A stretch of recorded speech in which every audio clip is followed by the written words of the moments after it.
আজকের দিনটা আমার কেমন যাচ্ছে আমি নিজেও জানি না। এমনিতেই দেরি হয়ে গেছে। তারপর আবার তাড়াহুড়ো, কাজের চাপ। যাই হোক সকালে ঘুম থেকে উঠতে আমার অনেকটাই লেট হয়ে গেছে। ফজরের নামাজ পড়ে শুইছি আর বলতে পারবো না। যেহেতু বৃষ্টি হচ্ছে একদম ঘুম লেগে গেছে ভালো করে। উঠেই দেখি 10:30 তাড়াহুড়ো করে নাস্তা বানায় নিচ্ছি। এর ফাঁকেই চলে আসলো আমার ফোন যে পাঠাও থেকে আমার পার্সেল আসছে সেটা নিতে হবে। নিচে চলে গেলাম নাস্তা না খেয়ে। ওটা নিয়ে আসলাম একটু চেক করতেছি আমার জিনিসটা ঠিক আছে কিনা। দেখলাম যে না ঠিকঠাক আছে। যাই হোক এটা আমাদের জারামনির জন্য একজোড়া জুতা অর্ডার করা হয়েছিল আর জুতাটা আজকে চলে এসছে। আর আজকে বিশেষ মানে একদম মনটা খুব খারাপ হয়ে গেছে। আর আমি এদিকে রান্নাও করতে হবে, কি রান্না করব।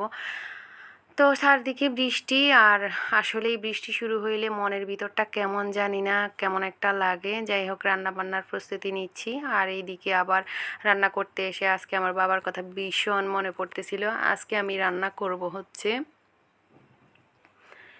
কাঁচা কাঁঠাল রান্না করব। এটা গত বছর আমার বাবা আমাকে শেষ কাঁঠাল কেটে দিছিল, যেটা আমি ফ্রোজেন করে রেখে দিছি।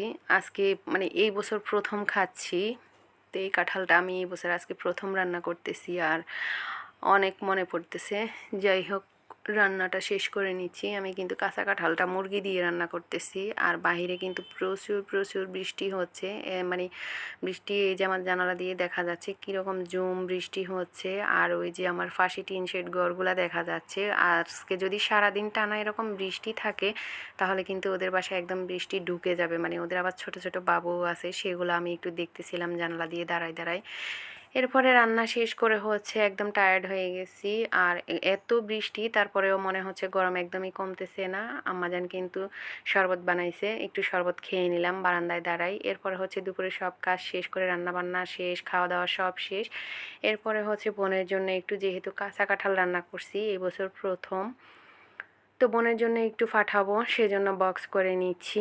তো আজকের ভিডিওটি এই পর্যন্ত। ভালো থাকবেন সবাই। আর ভিডিও